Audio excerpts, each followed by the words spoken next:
ঢাকা বিশ্ববিদ্যালয়ের শিক্ষার্থীদের মিছিল, নিজেদের রাজাকার বলে স্লোগান।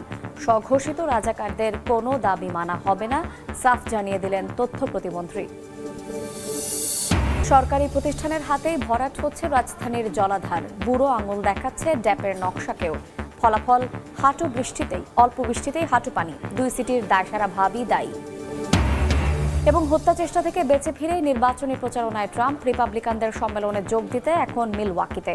গুলির ঘটনায় নিন্দা জানিয়ে ঐক্যের ডাক বাইডেনের।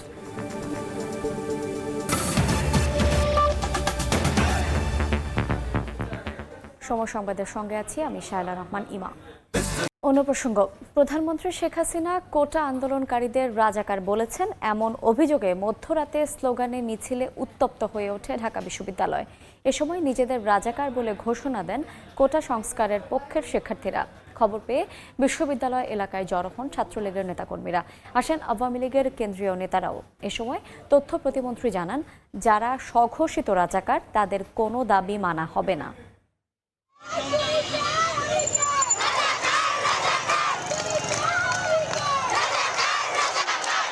কোটা সংস্কারের দাবিতে রোববার গণপদযাত্রা করে রাষ্ট্রপতি বরাবর স্মারকলিপি দেন বৈষম্য বিরোধী ছাত্র আন্দোলনের নেতাকর্মীরা। দাবি মানার জন্য 24 ঘন্টার সময় পর্যবেক্ষণের কথা বলেন তারা। কিন্তু কয়েক ঘন্টা না পেরোতেই মধ্যরাতে বিভিন্ন হল থেকে মিছিল নিয়ে বের হয়ে আসেন শিক্ষার্থীরা। রোকেয়া হলের শিক্ষার্থীরা বের হয়ে আসেন গেটের তালা ভেঙে। একে একে বের হয়ে আসতে থাকেন শামসুন্নাহার হল, বেগম সুফিয়া কামাল হল সহ ঢাকা বিশ্ববিদ্যালয়ের বিভিন্ন হলের শিক্ষার্থীরা। প্রায় 3 ঘন্টা অবস্থানের পর এক পর্যায়ে ফিরে যান শিক্ষার্থীরা। এদিকে বিশ্ববিদ্যালয়ের অপরাজেয় বাংলা এবং ডাকসু ভবন এলাকায় জমায়েত হন ছাত্রলীগের নেতাকর্মীরা। তারাও দিতে থাকেন পাল্টা স্লোগান। খবর পেয়ে বিশ্ববিদ্যালয় এলাকায় আসেন তথ্য প্রতিমন্ত্রী সহ আওয়ামী লীগের বিভিন্ন পর্যায়ের কেন্দ্রীয় নেতারা। আমরা বৈষম্যের বিরুদ্ধে, আমরা মেধার পক্ষে। এটার জন্য রাজাকার হওয়া দরকার নাই। মুক্তিযুদ্ধের বাংলাদেশে রাজাকার যারা হইতে যাবে এদের কোনো দাবি মানা হবে না। পরে মধ্যরাতে ক্যাম্পাসে জড়ো হয়ে নতুন কর্মসূচি ঘোষণা করে ছাত্রলীগ। মুক্তিযুদ্ধের চেতনাকে অপমান করায় বাংলাদেশ ছাত্রলীগ সন্ত্রাস বিরোধী রাজু ভাস্কর্যের পাদদেশে দুপুর 3টায় এইখানে প্রতিবাদী অবস্থান গ্রহণ করবে। এদিকে চট্টগ্রাম বিশ্ববিদ্যালয় সহ বেশ কয়েকটি বিশ্ববিদ্যালয়ে একই স্লোগান দেয় সরকারি চাকরিতে কোটা সংস্কারের পক্ষের শিক্ষার্থীরা। রাশেদ লিমন, সময় সংবাদ, ঢাকা। কোটা ইস্যুতে 3 ঘন্টার ব্যবধানে একই স্থানে আন্দোলনকারী ও ছাত্রলীগের পাল্টাপাল্টি কর্মসূচি থাকলেও সকাল থেকে অনেকটাই নিরুত্তাপ ঢাকা বিশ্ববিদ্যালয় ক্যাম্পাস। এই মুহূর্তে রাজু ভাস্কর্যের সামনে আছেন রিপোর্টার রাশেদ লিমন, সরাসরি যাচ্ছি তার কাছে। বৈষম্য বিরোধী ছাত্র আন্দোলনের একটি প্রতিবাদ কর্মসূচি কিন্তু আজকে 12টার সময় এই রাজু ভাস্কর্যের সামনে হওয়ার কথা থাকলেও এখনও পর্যন্ত কিন্তু আমরা সেই তাদের কোনো আনাগোনা কিন্তু এখন এই প্রান্তে লক্ষ্য করা যায়নি। সেক্ষেত্রে যদি বলি, গত রাতে একদম শেষ রাতের দিকেই কিন্তু আন্দোলনের যে মুখপাত্র তিনি ভিডিও বার্তার মাধ্যমে কিন্তু জানিয়েছেন যে গতকাল সংবাদ সম্মেলনে প্রধানমন্ত্রীর বক্তব্য প্রত্যাহারের দাবিতে তারা এক দফা দাবিতে এখানে প্রতিবাদ কর্মসূচি পালন করবেন। যদিও তাদের কর্মসূচিটা 12টার সময় হওয়ার কথা ছিল, এখন পর্যন্ত আমরা কিন্তু আন্দোলনরত ছাত্র শিক্ষার্থী বা তাদের পক্ষ থেকে কাউকে কিন্তু এখানে আসতে দেখিনি। এর আগে তারা যে কর্মসূচিগুলো দিয়েছে তা সে সময় কিন্তু আমরা দেখতাম যে শিক্ষার্থীরা এখানে আসার আগে যদি বলি যে সেন্ট্রাল লাইব্রেরির সামনে কিন্তু তারা জড়ো হয়ে তারপরে তাদের কর্মসূচিতে আসেন বেশ ঘণ্টাখানেক আগে বা তার আগে থেকেই কিন্তু তারা জড়ো হতে থাকেন। বিশেষ করে যারা আহ্বায়ক কমিটিতে আছেন তারাও আসতে শুরু করলেও আজকে কিন্তু আসলে তার ব্যতিক্রমী লক্ষ্য করা যাচ্ছে। এছাড়াও ঠিক একই জায়গায় কিন্তু 3 ঘন্টা বাদে অর্থাৎ 3টার সময় কিন্তু ছাত্রলীগও কিন্তু কর্মসূচি ঘোষণা করেছে, প্রতিবাদ কর্মসূচি। যদি একটু প্রেক্ষাপটটা বলি, গতকালকে আমরা দেখেছি যে বৈষম্য বিরোধী ছাত্ররা তারা কিন্তু পদযাত্রার মাধ্যমে বঙ্গভবনে গিয়ে রাষ্ট্রপতির কাছে তাদের স্মারকলিপি দিয়েছেন এবং তারা 24 ঘন্টা একটা অবজারভেশন বা 24 ঘন্টা কী হয় পরিস্থিতি পর্যবেক্ষণ করার কথা বলেছিলেন, কিন্তু এরপরেই কিন্তু আমরা দেখেছি যে রাত্রবেলা রাত 10টা-11টার পরে কিন্তু আমরা দেখেছি সেই শিক্ষার্থীরা হল থেকে বেরিয়ে এসে এই রাজু ভাস্কর্যের এই আশপাশ এলাকায় তারা অবস্থান করে বিভিন্ন স্লোগান দিয়ে কিন্তু তারা তখন কিন্তু পুরো ক্যাম্পাস উত্তপ্ত হয়ে যায়। এবং এর কিছুক্ষণ বাদে যদি বলি রাত 12টা-1টার দিকে আমরা দেখেছি প্রথমে ছাত্রলীগের ছোট ছোট কয়েকটি গ্রুপ এবং এরপরে কিন্তু আওয়ামী লীগ তার সহযোগী সংগঠন অঙ্গ সংগঠনের যারা রয়েছেন তারা কিন্তু কেন্দ্রীয় নেতারাও ছিলেন, অনেকে এসে কিন্তু শাহবাগে এসে জড়ো হয় এবং এরপরে আস্তে আস্তে পুরো ছাত্রলীগের নেতৃত্বে সব তারা কিন্তু সেই বলি যে একদম শেষ রাতের দিকে এসে কিন্তু তারা এখানে একটা ছোট সমাবেশের মতো করে এবং সেখান থেকে কিন্তু ছাত্রলীগের পক্ষ থেকে আজকে তাদের যে প্রতিবাদ সমাবেশ 3টার সময় সেটির ঘোষণা দেয়। যদিও পুরো একই জায়গায় 3 ঘন্টার ব্যবধানে দুই পক্ষের এমন পাল্টাপাল্টি সমাবেশের কারণে একটা সকাল থেকে চাপা উত্তেজনা বিরাজ করলেও এখন এই শেষ সময় এসে অর্থাৎ 12টার পরেও কিন্তু এখন বলা যায় পুরো ক্যাম্পাস বা এর আশপাশে এলাকা কিন্তু নিরুত্তাপ পরিস্থিতি বিরাজ করছে। কোনো পক্ষেরই কাউকে কিন্তু আমরা দেখতে পাইনি। বিশেষ করে বৈষম্যবিরোধী ছাত্র আন্দোলন তাদের যে সময় সে নির্ধারিত সময় অতিবাহিত হলেও তারা কেউ এখানে এসে কিন্তু উপস্থিত হয়নি। তো মোটামুটি এই ছিল ঢাকা বিশ্ববিদ্যালয় ক্যাম্পাস থেকে আমার কাছ থেকে দেওয়ার মতো এখনকার মতো সবশেষ তথ্য। আমরা সরাসরি যুক্ত ছিলাম ঢাকা বিশ্ববিদ্যালয় ক্যাম্পাসে। আদালতের আদেশ না মেনে কোটা আন্দোলনে বিশৃঙ্খলা সৃষ্টির চেষ্টা করলে কঠোর ব্যবস্থা নেওয়ার হুঁশিয়ারি দিয়েছেন ঢাকা মহানগর পুলিশ কমিশনার হাবিবুর রহমান। সকালে রাজধানীর লালবাগে পবিত্র আশুরা উদযাপন ও তাজিয়া মিছিল উপলক্ষে নিরাপত্তা ব্যবস্থা নিয়ে ব্রিফিংয়ে সাংবাদিকদের প্রশ্নের জবাবে কথা বলেন তিনি। তাজিয়া মিছিলকে কেন্দ্র করে আমাদের অতীতে জঙ্গি আক্রমণের ঘটনা যেহেতু আছে সেহেতু এই বিষয়টিকে মাথায় রেখে আমাদের নিরাপত্তা পরিকল্পনা প্রণয়ন করা হয়েছে। চলমান যে কোটা আন্দোলনের বিষয় সেটি একটি কোর্টের বিষয়, সুতরাং মহামান্য আদালত যে আদেশ দেবেন সেই আদেশের প্রতি শ্রদ্ধাশীল থাকা এবং সেটি মেনে নেওয়া প্রতিটি নাগরিকের একান্ত কর্তব্য এবং সেটি আদালতের নিয়ম মানতে আমরা বাধ্য। সুতরাং পুলিশ আমাদের যে সমস্ত কার্যক্রম পরিচালনা করবে সেগুলো সেটির প্রতি শ্রদ্ধা রেখেই হবে। যদি কেউ আমাদের আইনশৃঙ্খলা ভঙ্গজনিত কোনো ধরনের অপতৎপরতা চালাতে চান সেটি যেই হোক সেটি শক্ত হাতে মোকাবেলা করা হবে। গ্রামীণ টেলিকমের কর্মচারীদের কল্যাণ তহবিলের প্রায় ২৬ কোটি টাকা আত্মসাৎ এবং পাচারের অভিযোগে করা মামলায় ডক্টর ইউনূস সহ 14 জনের বিরুদ্ধে সাক্ষ্য গ্রহণ পিছিয়ে আগামী 5 আগস্ট ধার্য করেছেন আদালত। ঢাকার বিশেষ জজ 4-এর বিচারক মোহাম্মদ রবিউল আলমের আদালত এই আদেশ দেন। এর আগে সকাল 11টার দিকে মহানগর দায়রা জজ আদালতে হাজির হন ডক্টর ইউনূস।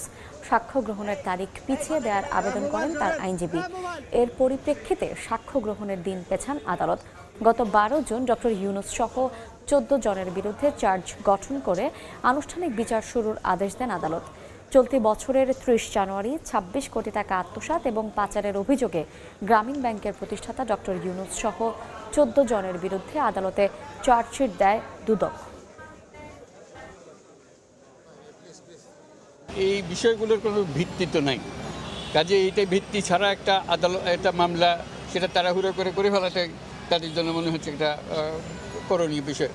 এই খাঁচাটাই বিলুপ্ত হয়ে যাওয়া উচিত, কারোর জন্য প্রয়োজযোগ্য না। এবার এটা আদালতে রাখা মানেই হলো আমি তোমাকে অপমান করার জন্য এখানে বসছি। সব মামলা আপনি 1 মাস 2 মাস 2.5 মাস পরে ডেট দিচ্ছেন, তাহলে ডক্টর ইউনূস সাহেব এমন কি ব্যাপার তার মামলা 5 দিন 7 দিন পরে ডেট দিতে হবে, তাও আবার হাইকোর্টের অর্ডার আসার জন্য?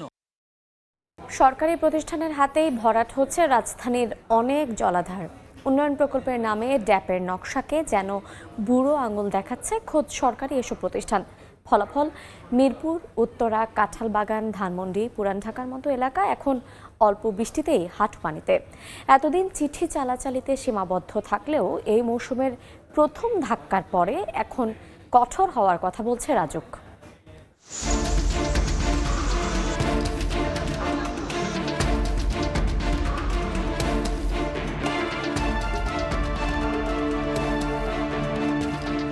আদর্শ নগরের তকমা পাওয়া তো দূরের কথা, বাসযোগ্য শহরের তালিকায় তলানিতে ঢাকার অবস্থান। আর কয়েক ঘন্টার বৃষ্টির পর এমন চিত্রই বলে দিচ্ছে বসবাসের কতটা উপযুক্ত কথিত এই তিলোত্তমা। একটি আদর্শ নগরে 10 থেকে 15 ভাগ জলাধার থাকা দরকার। 3 দশক আগেও ঢাকার মোট আয়তনের 20 ভাগ জলাধার থাকলেও 2023 সালের গবেষণা বলছে ঢাকার জলাধার আছে মাত্র 3 ভাগ। আর অবাক করার মতো তথ্য হচ্ছে গত 1 বছরে সরকারি বিভিন্ন সংস্থাই ভরাট করেছে 0.5 ভাগ। গাবতলীর এই জলাধারে গিয়েই পড়ে বৃহত্তর মিরপুর, কাজীপাড়া, শেওড়াপাড়া, কল্যাণপুর, মোহাম্মদপুর এলাকার পানি। অথচ ড্যাপের নকশায় স্পষ্ট জলাধার হিসেবে উল্লেখ থাকলেও শ্রেণী পরিবর্তন করতে রাজুকের কোনো অনুমোদনই নেয়নি বাংলাদেশ কৃষি উন্নয়ন কর্পোরেশন বিএডিসি। গত কয়েকদিনের উপর্যুপরি বৃষ্টির একটি বড় অংশ যে এই জলাধারে জমা হয়েছে সেটি বুঝতে কোনো গবেষণার প্রয়োজন হয় না, অথচ সরকারি উদ্যোগেই তা অর্ধেকের বেশি ভরাট করা হয়েছে, চলছে নির্মাণযোগ্য। তাই রক্ষকই যখন ভক্ষক হয়, সাধারণ মানুষ কাঙ্ক্ষিত সেবাটা পাবে কোথায়? সেই প্রশ্নই তুলছেন নগরবিদরা। একই অবস্থা বাংলাদেশ রেলওয়ের। কিছুদিন আগেই ড্যাপে চিহ্নিত এই জলাধার ভরাট করে তৈরি হচ্ছে সংস্থাটির উন্নয়নমূলক কাজ। আবার দক্ষিণ সিটির বাধার মুখেই হাতিরঝিল ভরাট করে হচ্ছে এলিভেটেড এক্সপ্রেসওয়ের কাজ, যার প্রভাব কয়েক বছর পর আবারও একটু বৃষ্টিতেই কোমর পানিতে তলিয়ে যাচ্ছে কাঁঠালবাগান এলাকা। যদিও সেতু কর্তৃপক্ষের দাবি, নির্মাণ কাজ শেষ হলে আবারও মুক্ত করা হবে এই অংশের পানি প্রবাহ। নগরবিদরা বলছেন, সরকারি সংস্থার স্বেচ্ছাচারিতার পাশাপাশি নগর কর্তৃপক্ষের অদূরদর্শিতা, জলবায়ু পরিবর্তনের প্রভাব, প্রভাবশালীদের জবরদখল আর নগরবাসীর অসচেতনতাও এমন জলাবদ্ধতার নিয়ামক হিসাবে কাজ করে। আমাদের ড্রেনেজ ক্যাপাসিটিটা মানে যা কিছু আছে সেটাও পারফরমেন্স ভালো না, অনেক আন্ডার পারফর্মিং।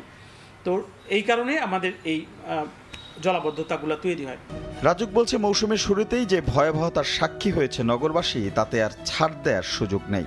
প্রভাবশালী ব্যক্তি কিংবা সরকারি সংস্থা ছাড় পাবে না কেউই। রাজধানী উন্নয়ন কর্তৃপক্ষ এই জলাশয়ের জন্য শক্ত অবস্থান নিয়েছে এবং আমরা মহামান্য আদালতে সেটা আমরা উপস্থাপন করেছি যে জলাধার রক্ষা করার জন্য আমাদের কি করতে হবে।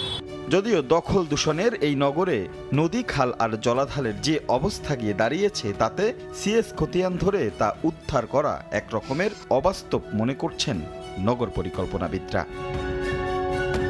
রাশেদ লিমন, সময় সংবাদ, ঢাকা। এক্সপ্রেস পদ্ধতিতে পণ্যের চালান খালাসের বিধিমালা বাতিলের এক দফা দাবিতে সারা দেশে কর্মবিরতি ও বিক্ষোভ কর্মসূচি পালন করছেন কাস্টমস এজেন্টরা। পূর্ব ঘোষণা অনুযায়ী সকালে রাজধানীর কুর্মিটোলায় ঢাকা কাস্টমসের সামনে জড়ো হয়ে কর্মবিরতি শুরু করেন 2000-এর বেশি কর্মচারী। পরে সকাল 11টা থেকে 12টা পর্যন্ত একযোগে সারা দেশের সব শুল্ক স্টেশনে বিক্ষোভ কর্মসূচি পালন করা হয়। এ সময় আন্দোলনকারীরা দাবি করেন, কাস্টমসের SRO 207 একটি কালো আইন। কুরিয়ার সার্ভিসের মাধ্যমে নিজেদের অনৈতিক সুবিধা আদায়ের লক্ষ্যেই এজেন্টের প্রায় 10 থেকে 12,000 মানুষকে ক্ষতির মুখে ফেলেছে বলেও দাবি করা হয়।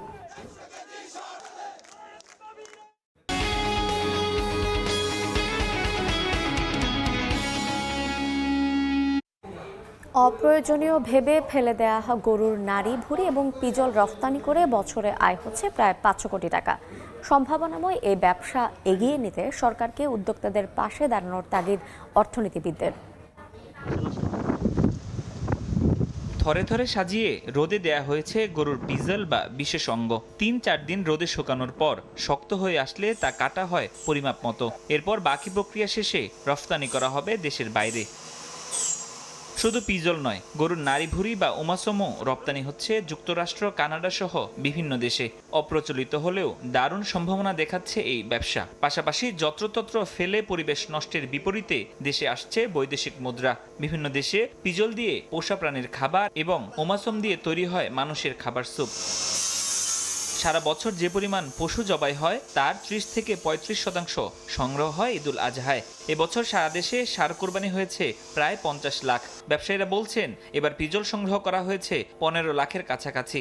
মান ও সাইজ ভেদে পিজলের বেচাকেনা হয়েছে 60 থেকে 100 টাকায়। এগুলোর ভিতরে চর্বি থাকে, ঝিল্লি থাকে, এগুলো সাফ করার পরে আর ইয়ে করার পরে তারপরে আইনা আমরা এখানে ঝুলাই দিই। এগুলা যুক্তরাষ্ট্র, কানাডা, চীন, বিভিন্ন দেশে বাইরে আসে সরাসরি এগুলো সংগ্রহ করে নেয়। সম্ভাবনাময় এই খাতকে এগিয়ে নিতে সহজ শর্তে ব্যাংক ঋণ, প্রশিক্ষণ সহ সরকারকে সব ধরনের সহায়তা নিয়ে এগিয়ে আসার তাগিদ অর্থনীতিবিদদের। কিছু কিছু তরুণ উদ্যোক্তা তারা কিন্তু এই কাজটি করছে তারা ভিতরে। আমি মনে করি যে সরকারি পর্যায়ে এটিকে অবশ্যই নজর দেওয়া উচিত। এই দুই পণ্য রফতানি করে প্রতি বছর দেশে আসছে কোটি ডলার। পরিসর বাড়াতে পারলে এই খাত থেকে কয়েক কোটি ডলার আয় সম্ভব বলে মনে করছেন সংশ্লিষ্টরা। ফরহাদুর রহমান, সময় সংবাদ, ঢাকা। দেখছেন সময় সংবাদ। 2024-25 অর্থ বছরে সরকারের মন্ত্রণালয় এবং বিভাগগুলোর বার্ষিক কর্মসম্পাদন চুক্তি এবং শুদ্ধাচার পুরস্কার প্রদান অনুষ্ঠানে বক্তব্য রাখছেন প্রধানমন্ত্রী শেখ হাসিনা। সরাসরি যাচ্ছি সেখানে। মৌলিক চাহিদাগুলি পূরণ করে একটি উন্নত জীবন দেওয়া, অন্ন, বস্ত্র, বাসস্থান, চিকিৎসা, শিক্ষার ব্যবস্থা করা এবং সুন্দর জীবন দেওয়া, এটাই ছিল জাতির পিতার একমাত্র লক্ষ্য। তাই নিজের জীবনকে সম্পূর্ণভাবে তিনি উৎসর্গ করেছিলেন। আর এই বাঙালি কথা বলতেছে, বারবার তাকে কারাবরণ করতে হয়, এমনকি কয়েকবার হত্যারও চেষ্টা করা হয়। বাঙালি জাতিকে স্বাধীনতার চেতনায় তিনি উদ্বুদ্ধ করেছিলেন এবং তাঁরই ডাকে সাড়া দিয়ে দেশের মানুষ অস্ত্র তুলে নিয়ে যুদ্ধ করে বিজয় অর্জন করে। মাত্র 3 বছর 7 মাস তিনি হাতে সময় পেয়েছিলেন একটি যুদ্ধ বিধ্বস্ত দেশ গড়ার। কোনো রিজার্ভ মানি ছিল না, কারেন্সি নোট ছিল না, যুদ্ধকালীন একটি বছর কোনো খাদ্য উৎপাদন হয়নি। আর পাকিস্তানি হানাদার বাহিনী গ্রামের পর গ্রাম চালিয়ে পড়ে সরকার করেছিল। কারেন্সি নোটগুলি পুড়িয়ে দিয়েছিল যখন জানে তারা যে সারেন্ডার করতে হবে। এবং একই সাথে আমাদের মা বোনদের ক্যাম্পে ধরে নিয়ে মাসের পর মাস তাদের উপর পাশবিক অত্যাচার করে। শূন্য হাতে দাঁড়িয়ে ধ্বংসস্তূপের উপর যাত্রা শুরু করেছিলেন জাতির পিতা বঙ্গবন্ধু শেখ মুজিব। মাত্র 3.5 বছরের মধ্যে সেই যুদ্ধ বিধ্বস্ত দেশ রাস্তাঘাট, পুল, ব্রিজ, স্কুল, কলেজ, মসজিদ, মাদ্রাসা, অফিস, আদালত সব কিছু বিধ্বস্ত ছিল। সেগুলি মেরামত করা, একটি রাষ্ট্র পরিচালনা এবং সংবিধান প্রণয়ন করে মানুষের মৌলিক চাহিদা নিশ্চিত করা এবং দেশকে আর্থসামাজিকভাবে উন্নয়নের পথে যে অগ্রযাত্রা শুরু করেছিলেন তারই ধারাবাহিকতায় 1975 সালে বাংলাদেশ জাতিসংঘ কর্তৃক স্বল্পোন্নত দেশের মর্যাদা পেয়েছিল। ঠিক যখন বাংলাদেশের মানুষ একটু শান্তির মুখ দেখেছে এবং অগ্রযাত্রা শুরু হয়েছে, একটু স্বস্তি ফিরে এসেছে, ঠিক সেই সময় 15 আগস্ট জাতিপিতাকে হত্যা করে। আর এই হত্যার পর থেকে বাংলাদেশের সকল অগ্রযাত্রা স্থবির হয়ে যায়। বাংলাদেশের মানুষের মাথাপিছু আয় তিনি পেয়েছিলেন সেই 72 সালে মাত্র 92-93 মার্কিন ডলার, যেটাকে তিনি 277 মার্কিন ডলারে উন্নীত করেছিলেন। 1975 সালের পর এরপর 1975 থেকে 91 সাল পর্যন্ত এরপর আর কোনো অগ্রযাত্রাই ছিল না, বরং মাথাপিছু আয় হ্রাস পেয়েছিল। প্রবৃদ্ধি 9% পর্যন্ত অর্জন করেছিলেন। আজ পর্যন্ত কোনো সরকারই, এমনকি আমরাও না, এই 9% পর্যন্ত প্রবৃদ্ধি অর্জন করতে সক্ষম হয়নি। সমগ্র বিশ্বে আন্তর্জাতিক সমস্ত বিভিন্ন গুরুত্বপূর্ণ প্রতিষ্ঠানে সদস্যপদ লাভ করা, বিভিন্ন প্রায় 126টি দেশের তিনি স্বীকৃতি আদায় করা এবং দেশকে একটা মর্যাদার দিকে যে নিয়ে গিয়েছিলেন।